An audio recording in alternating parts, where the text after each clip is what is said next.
background. I had this stupid bus. I almost bought this bus for the band, and then we decided like it was the worst idea ever. What's up, metalheads? It's me, Emma, the heavy metal lawyer. And now that November is coming to a close and December is upon us, it is time to start debating and listing and praising the best metal albums that came out this year, 2021. One of my favorite albums of the year was Pestilential Breath by Syracuse, sludge metal rising stars Fed Ash, and noise wizard God of Gaps. And I'm now joined by Matt, bassist for Fed Ash, to talk about this great album and some of his favorite metal albums of 2021. So thanks for joining me, Matt. Thanks for having me. I appreciate it. And you guys just played a show in New York City last night that unfortunately I was not able to make, but how was that? It was great. Thanks for asking. The show was awesome. Venue's awesome. Trans Pecos, like we're definitely going to play there again. It was a really cool turnout, and the show I kind of like put together last minute. We were going to play in Newark with Blame God, and it like fell through. And I had done a noise show with my project Machine Moon in Brooklyn a few weeks ago, and it like went really, really well. So I just kind of like wanted to hit that crew up to do a Fed Ash show, and we got this venue in Queens, and yeah, it was a great night. That lineup was unbelievable. Hypertrophy played right before us, and our friend's Head and Coast Jed, who's like Stefan that runs New Forces, which is like one of the best noise labels going for sure. So it was and Spreaders played, were always amazing. It was a good show for sure. Awesome. So how did the collaboration between Fed Ash and God of Gaps happen? How did that develop? Well, Mark and I play a lot of shows together. God of Gaps, Mark. Myself doing Machine Moon, him God of Gaps. We played a ton of shows together around Central New York and talked about touring together. I saw him collab with one of my favorite bands who are actually going to be on my list of best albums thing, Gas Chamber in Rochester at Monty's Crown. My old band Bleak played. We had like just gotten signed to like Hex Records, which is like one of my, if not my favorite labels. It was like, oh, I'm in like a real band finally type thing. And we like played a really great set. Then Gas Chamber came on with Mark and just put us to shame. It was like embarrassing to have ever held an instrument after seeing that set. It was one of the most intense things I've ever seen. So after like becoming friends with Mark and like getting really into his project, God of Gaps, which was a big influence on me, we got to talking about collabing, and he was all about it. That long song Colonizer was kind of like the first step in that writing process. That was like our first idea to do like a really long tape loop that's like the backbone of the song, and work around that, come in and out of it. And we talked about like having the payoff be no payoff, like it just cuts like that. That's like you think the crescendo is the fact that it just builds to like a cut to nothing. You know, we talked about that from the very beginning, and the album came together really quick and easy. It was Allie, our vocalist, always does her stuff like last, like even after like noise and samples are added. She likes to add her stuff very last. So it was a lot of Caleb, Jason, and I getting together with Mark, like writing the album. Like we would write parts, and then he'd come in and add his additions. We wanted to do a lot of him playing with the band. But we also wanted to make sure to do the vacuum stuff and make sure to do a lot of the back and forth. And that was kind of the point of the album to me, was to mix that as dynamically as possible. Yeah, you know, obviously noise and especially like just feedback has always been a hallmark of like sludge metal music, ever since, you know, Melvin's I Hate God, since the very beginning. Yeah. But with this collaboration, it didn't just seem to be like, you know, like heightening the noise elements, but it really seemed like kind of a fusion of the two genres of like real noise music kind of fused, intermeshed with the sludge metal. Could you Could you talk a little bit more about, that sort of the back and forth between you guys and God of Gaps and how that worked out? Yeah, it was a lot of Mark and I texting back and forth with ideas, like demoing parts to send to him. Um, the Fat Ash tries to like have dynamics, right? Like a lot of metal bands, they try to just be like 10 constantly, and that's like cool, but it after a while just becomes a wall. It's like not heavy anymore. You need to like stop for a second. You need those pauses, you need those quick breaks, you need those like almost like fake out moments or whatever. That's and then it slams back in and it's heavier, like the silly meme of like when the riff comes back slower type thing. That's like what it's all about. Yeah. So there was a lot of like talking about having dynamics and using the noise as not just like a background piece, not just like like ambient filler, but like as a main instrument. I actually told the guy that we always record with, Ryan Dugan, like look at it like a lead guitar player.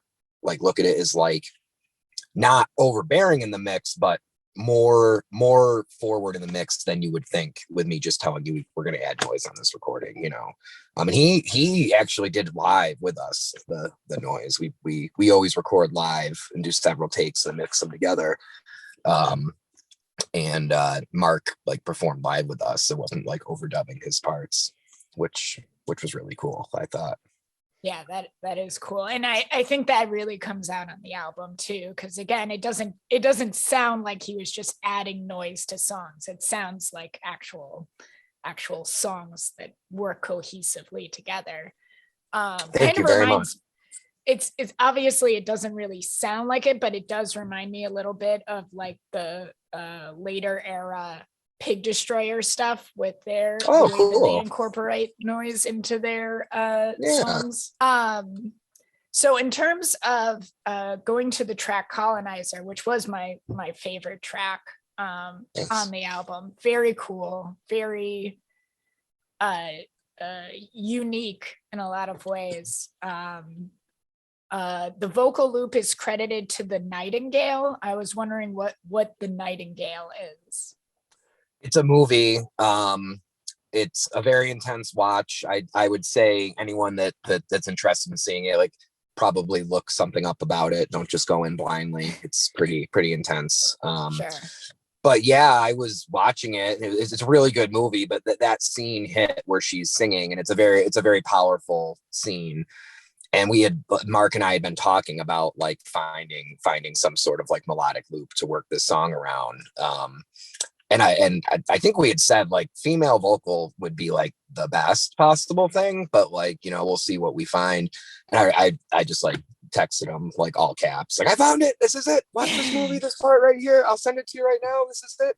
And he's like putting it in my sampler right now. Like, yup, done. And Allie watched the movie too because of it and was like, oh yeah, that's the part for it. So nice. Yeah, it was just a good find. It's a good movie. Just I'd say look into it. Don't just watch it. Don't just jump in. Yeah.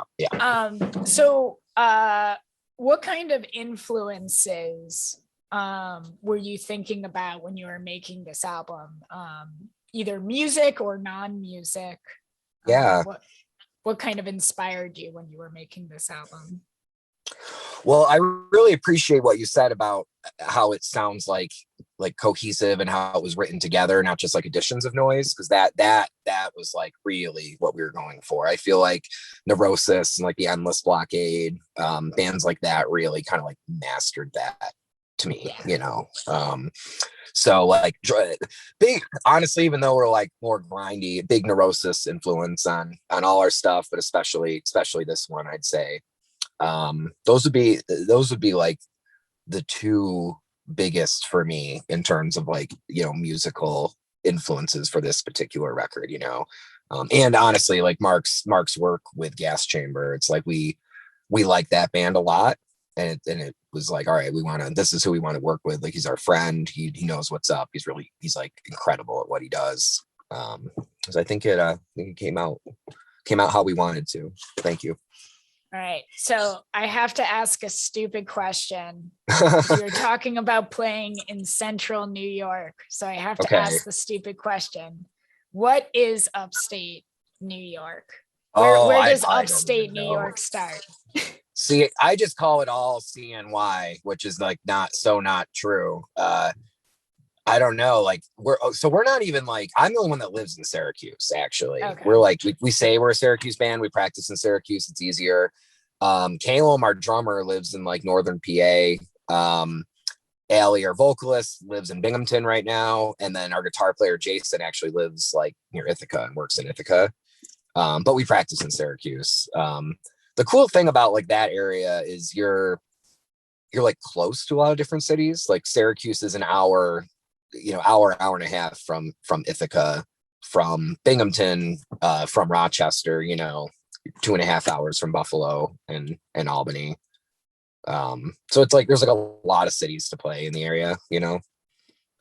Yeah, I'm always seeing cool shows happening up there, and it makes me wish I had a car to be able to get out there. I'm stuck here in Brooklyn. Not that we don't have good shows here. Yeah, I was gonna say you do all right. You do all right. We do all right. So let's get into it. Best albums of 2021. What have you been listening to? Okay, so Come and See by World Peace is like incredible. Just two bass and drums, like power violence. Ooh. Super good, intense, well-written stuff. The Gas Chamber Black Iron Prison live collab that Iron Lung put out is the last ever Gas Chamber performance, is like, I listen to it all the time. It's so good. I think anyone should check it out. That even, I was gonna say that likes like heavy music, but I would say they are like artistic and progressive enough that I would say, even if you probably not listening to this if heavy music isn't your thing, but I'd say like anyone that likes music should like check that recording out. It's really special, and it really captures like the live band, which is hard to do. There's a Burnt Feathers tape, which is a noise act from Pittsburgh. It's In an Unforgiveness Fog. Sorry. It is so intense. It is so good. She really did a great job with composition. The thing with noise, to me, is a lot of the time it's either really intense and intimidating or it's really well composed. And when someone does both, that like really strikes me. And I feel like Claire really does both, where it's punishing, but it's so well composed. And she did this really cool thing where she did, like, it was on No Rent, it had cool artwork, but then she like re-released it, I think herself or maybe through another label, and it's like acid stained copper for the artwork. It's like a big piece of copper, and then there's like cool. a pendant you get with it, like a piece of jewelry that's like her artwork, like acid stained. It's really cool. I think like really pulled off like a unique release, where sometimes when people try like really weird releases, I'm like, oh, that's cool, but like, yeah, it's cool, with that, I'm like, whoa, I would love to have that. Like that is like, she really pulled it off. That's a great one. Have you ever listened to Philo Medusa? It was the weirdest release thing I've ever gotten, where they're like a frog themed band. Oh, how did yeah, I know. My friend Yeah. Seven loves that. Oh, I know exactly what you're talking about now. Yeah. And there was I kid you not, a cricket taped to the CD that I got from them. Oh my God. A real cricket. And I was like, well, that's gross. Good but for them. I respect the adherence to the theme. So in terms of bass and drum power violence, have you listened to the new Set Star Set album that came out this year? Yes, it's awesome. Bird, yeah, it is awesome. Yeah, they favorites. Are so good. Yeah, one of the coolest shows I played, it was so I did like a collab album. My Noise Thing Machine Moon did a collab album with Begging for Oxys, and like I've worked very closely with them for a while, and like the first thing we ever did together was a show with them. And we did that was like the first night of a tour that we did. That was like how we met. And we were just became very close immediately. They're such good guys from Toronto. They put out a ton of stuff. I'd say anything that Beck and Froxy's has done this year should be on my list. Like they can do no wrong. They're always working. They're always putting stuff out. They just do it themselves. We with our collab album, like we recorded it, we talked about like putting it on vinyl. And then like a few months later, they're like, oh yeah, your vinyl's on the way. Like we just put it out. We paid for it. Like we're sending you artist copies. It's like, all right, like that's what you want. So Cool. So I'll give you a chance to plug your upcoming shows too, but in terms of either Fed stuff or other projects, what's coming up in the future? well, Fed Ash is playing Binghamton tonight, and then we're doing Potsdam and Syracuse next weekend. Potsdam with our good friends Sunflower, and then Syracuse with our friend Planning for Burial, which we like both those bands a lot, like playing with both those bands a lot. So that'll be good. The day after Christmas, we're playing at St. Vitus with Sun Rot, Thin, and Head. And that'll be a great show. You never know who can make it out like the day after Christmas, but it's been a hard couple of years for some members of this band. And we kind of decided that the holidays are difficult, and a good way to get through that is to have to play shows. You gotta have your shit together if you gotta play a show. Couldn't have gone to that awesome show in Queens last night if I didn't have my shit together. So that's just how it goes, So we've made the decision to like do shows at a time where we know a lot of people won't be able to come. But I mean, last night was packed, and like I'm sitting out front of the show in Binghamton right now, and there's like a whole bunch of like punks at 2 PM standing there looking like they're ready here for the show. So I mean, I guess other people feel it too, Sure. Yeah. I would like one day to book a show every Christmas and every Thanksgiving and just have anyone that wants to play, like anyone. But that's normally like not my thing. Like if I do a show, it's like with purpose. Like I'm not into like posting who wants to play the show on this day. Like that's not normally what it's about for me. It's like do stuff purposely. But I feel like there's a lot of us that would like that, and that could be very helpful for. So I'm kind of hoping to one day do that. We'll see. Yeah. And Finn is really awesome. I've been really digging. They're so good. Digging them. Yeah, they're one of my favorites going right now for sure. For sure. Them and Hallucination Realized are like two of the best bands going right now. Oh yeah. Oh, I did see on your Instagram that you're into comics. So I have to ask, are there any comics that you've been reading recently? Oh, I'm a total Jeff Lemire fanboy. Anything Lemire puts out. How could you not be? How could you not be? Oh my God, I know, right? He just hits it. Like everything he writes is so sad and good. Like, and he does like the slice of life thing so well. And then he does like the far out stuff so well, but it's always got like his voice behind it. I don't really read like Big Two stuff at all, and I know that like he's done some stuff for them that's like awesome, I'm sure, but I haven't read it. I'm like really into like current image stuff mostly. I was into Dark Horse for a bit, but that was mostly the Alien comics and Hellboy, and the current Hellboy, it just kind of lost me a little bit. And then the Aliens at Marvel now, and it's kind of whack, but I still buy them because I'm a chump. It says Alien on it, so. I know how that is. Yeah. All right. Well, Matt, thank you so much for taking the time to talk to me. And make sure to go out and catch Fat Ash at these upcoming shows throughout the great state of New York. Or perhaps the terrible state of New York, depending on what kind of mood I'm in. And depends on the wind that day.